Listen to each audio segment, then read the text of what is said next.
Stop what you're doing right now, because if you drive in the UK and you have a dash cam mounted on your windscreen, there is a new law that just quietly came into force, and most drivers have no idea it exists. It could affect whether your footage is even usable, whether you're breaking data protection rules without knowing it, and whether you could end up facing a complaint to the Information Commissioner's office. Stay with me for the next few minutes, because by the end of this video, you will know exactly what changed, who it actually affects, and the simple steps you need to take to stay on the right side of the law. Let's start with the headline news. On the 19th of June 2026, the Data Use and Access Act received royal assent. This is one of the biggest updates to UK data protection law in years, and it directly touches how cameras, including dash cams, are allowed to record and store footage of other people. The provisions affecting data protection law and the privacy and electronic communications regulations are now fully in force. That means the rules are not coming.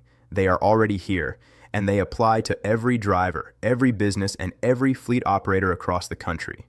Now, before you panic and rip your dash cam off the windscreen, let's be clear about something important. Dash cams themselves are still completely legal in the UK. There is no ban, there is no special license you need, and you do not need to inform the DVLA that you have one fitted. What has changed is not whether you can use a dash cam, but how you are expected to handle the footage it captures, especially footage that includes other people. Here is the first thing every driver needs to understand. If you are using your dash cam purely for personal reasons, in your own private car, to protect yourself in the event of a crash or an insurance dispute, you are still covered by what is called the household exemption. This means you do not need to put a warning sticker in your car, and you do not need to register with the Information Commissioner's office. The vast majority of everyday drivers fall into this category, and for you, very little has actually changed in terms of day-to-day driving. But here is where things get serious, and this is the part that catches so many people out. The moment your dash cam use moves beyond simple personal protection, the rules tighten dramatically. If you are a taxi driver, a private hire driver, a delivery courier, or you run any kind of fleet of vehicles for your business, you are now expected to treat your dash cam footage as personal data under GDPR, and that comes with real legal obligations. So what exactly do those obligations look like? First, if your vehicle carries passengers or customers, you need to display a visible sign that lets people know they are being recorded. This is not optional anymore. Passengers have a right to know when a camera is filming them, and hiding that information can put you in breach of data protection law.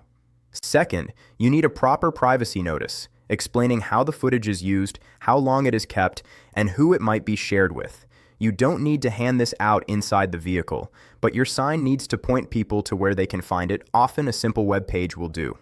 Third, and this catches a huge number of small business owners off guard, if any of your work vehicles have a dash cam or a CCTV style camera fitted, you are required to register with the Information Commissioner's office and pay a data protection fee.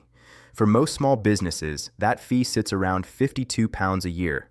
It sounds small, but failing to register is exactly the kind of thing that gets flagged when a complaint is made, and complaints are becoming more common as more people learn about their rights under this updated law. Now let's talk about audio, because this is one of the most misunderstood parts of dashcam law. Recording video on a public road has always been fine. You are allowed to film other road users without asking their permission first, because you are in a public space.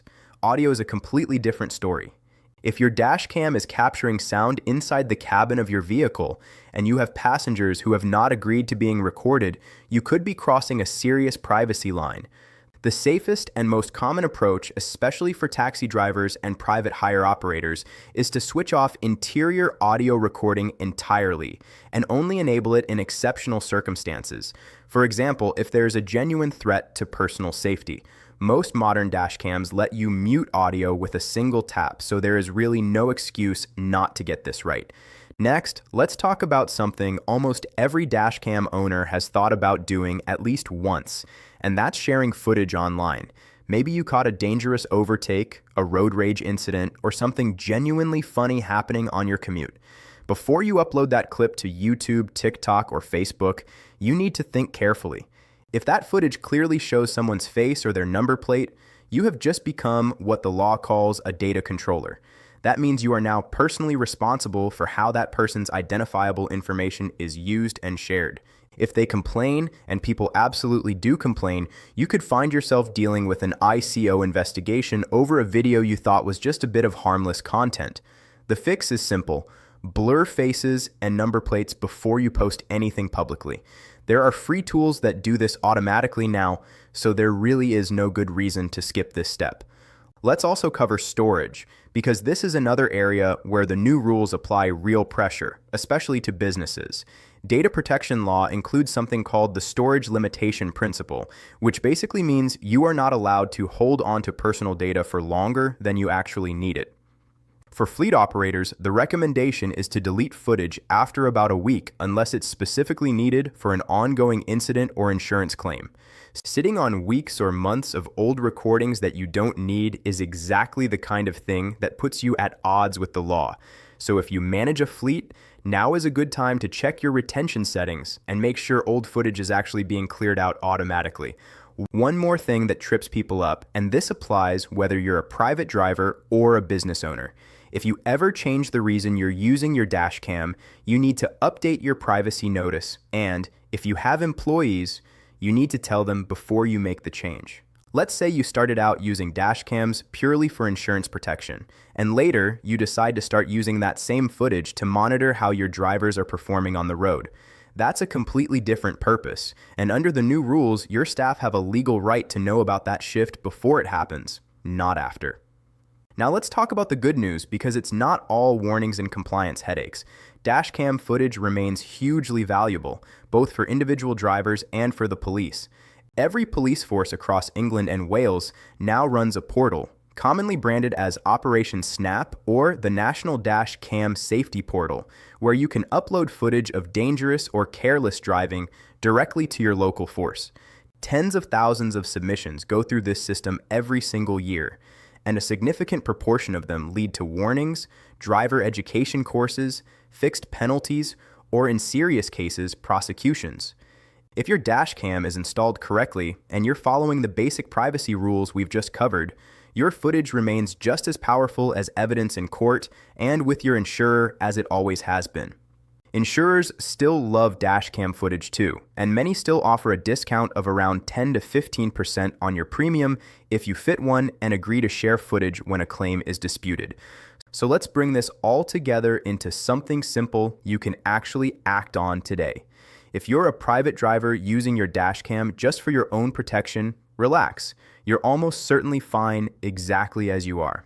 Keep your camera mounted correctly out of the wiper's swept area, so it doesn't obstruct your view and doesn't fall foul of the highway code. If you ever plan to post footage online, blur any faces and plates first. If you're a taxi driver, private hire driver, courier, or you manage a fleet of vehicles, this is your call to action.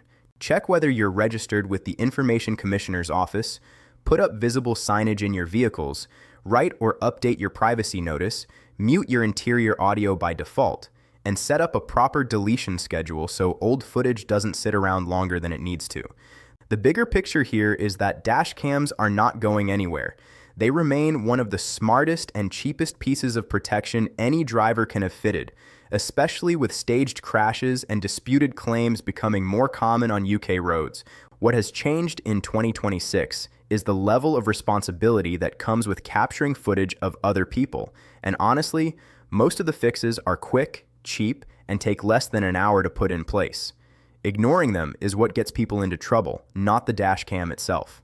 If this video helped clear up the confusion around the new rules, do me a favor and hit that subscribe button, because I'm going to keep bringing you clear, practical breakdowns of exactly what changes in UK driving law mean for you, without the legal jargon and without the scaremongering. Drop a comment and let me know whether you drive privately or professionally, because that changes exactly which of these rules actually apply to you, and I'll do my best to answer as many as I can. Thanks so much for watching, stay safe out there, and I'll see you in the next one. Don't forget, subscribe to my channel, and make sure you subscribe to my channel so you never miss an update like this one.